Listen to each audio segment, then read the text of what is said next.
Saya akan ke Pak Idham yang saat ini masih bergabung. Pak Idham, artinya ke depan apa mitigasi tambahannya? Kalau kita bicara mengenai kasus yang di Taipei, kemarin dikatakan bahwa surat suara yang sudah kadung terdistribusi, Anda mengatakan ada sekitar 31.000 sekian, akan dinyatakan tidak sah atau rusak dan kemudian akan diganti dengan yang baru. Itu mekanismenya akan seperti apa? Dan apakah itu tidak kemudian rawan, misalnya nanti jadi double dan lain sebagainya? Itu kan kekhawatiran yang mungkin sekarang banyak pihak yang mengungkapkan. Kami pastikan surat suara yang akan dikirim kembali ya sebanyak surat suara yang telah didistribusikan tersebut oleh PPLN Taipei di luar jadwal itu tidak akan memunculkan kegandaan surat suara. Seperti yang telah disampaikan oleh Ketua KPU RI dalam konferensi pers, nanti surat suara sebanyak lebih dari 31.000 tersebut untuk setiap jenis surat suaranya itu akan diberikan tanda khusus yang memastikan surat suara tersebut berbeda dengan surat suara yang telah terkirim sebelumnya, dan apabila ada pemilih yang telah mengembalikan atau mengirim kembali kepada PPLN pasca mereka menerima surat suara yang salah kirim kemarin, itu dinyatakan tidak sah karena memang surat suara tersebut dinyatakan rusak. Ke depan KPU tentunya akan meningkatkan monitoring ke seluruh PPLN di seluruh dunia, memastikan mereka disiplin dalam melaksanakan aturan, jadwal, kebijakan, dan arahan KPU. Dan kami pastikan bahwa hal ini tidak mempengaruhi proses pemungutan suara di luar negeri.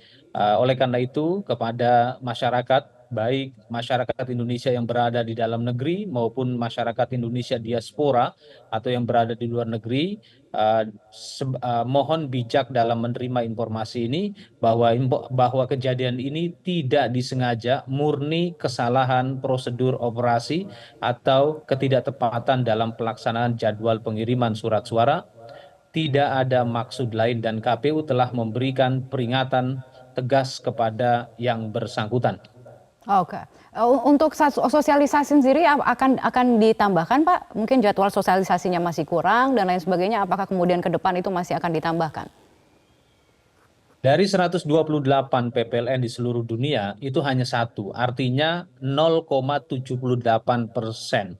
Tapi kami tidak bermaksud membenarkan kesalahan tersebut, ya. Sekecil apapun kesalahan dalam penyelenggaraan pemilu, itu harus dinyatakan tidak benar dan harus diberikan sanksi, dan kami ke depan pastikan sesuai dengan jadwal dan aturan yang berlaku.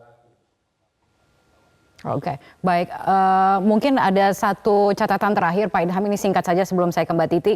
Ada juga soal kuota suara cadangan yang disuarakan oleh berbagai, salah satunya yang mungkin kasus yang mungkin kita dengar adalah soal laporan dari PPI Inggris yang mengatakan bahwa ada ratusan pelajar di Inggris yang mungkin terancam tidak bisa memilih begitu. Anda sudah terima laporannya dan adakah solusi buat mereka? Berkaitan dengan besarnya jumlah DPTB atau jumlah pemilih yang baru berdatang atau baru sampai di negara tertentu karena tujuan belajar ataupun bekerja, itu tidak hanya di Inggris, hampir merata di seluruh dunia, terutama memang negara-negara yang menjadi tujuan studi luar negeri masyarakat Indonesia.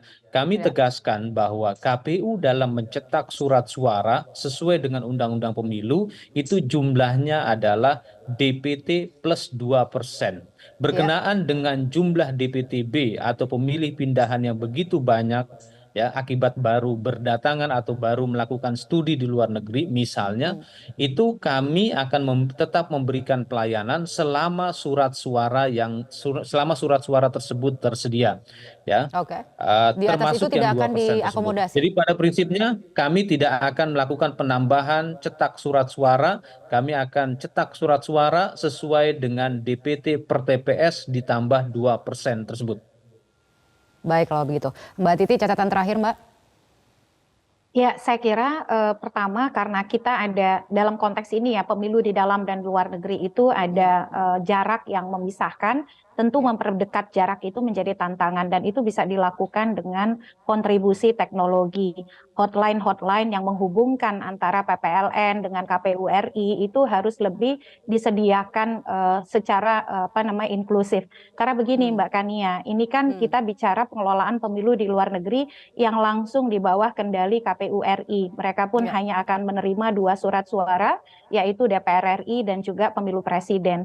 Nah, oleh karena itu saya kira akses ke kepada para penyelenggara pemilu di luar dan juga pengawas pemilu di luar, kepada KPU RI dan Bawaslu RI itu perlu diberikan lebih inklusif lagi. Yang kedua adalah peran serta masyarakat, karena kita berjarak dan kemudian keleluasaan di dalam penyelenggaraan itu tidak sebaik di dalam negeri, terutama misalnya pemungutan suara via pos. Dari sisi pengawasan, dari sisi validitas, apakah betul yang menerima yang bersangkutan dan lain sebagainya. Kontrol bersama itu perlu kita lakukan lebih baik lagi. Termasuk juga peran serta semua pihak yang ada di luar negeri. Kita punya pemantau pemilu luar negeri, yaitu Migrant Care, begitu ya. Bagaimana merangkul kelompok-kelompok ini untuk ambil peran, saya kira itu juga menjadi upaya kita menutup lubang-lubang yang memang tidak terhindarkan di tengah upaya kita memenuhi hak politik dan juga hak konstitusional warga negara kita yang ada di luar negeri, Mbak Kania. Baik, terima kasih Mbak Titi Pak Idham telah bergabung bersama kami di Metro hari ini. Jelajahi cara baru mendapatkan informasi. Download Metro TV Extend sekarang.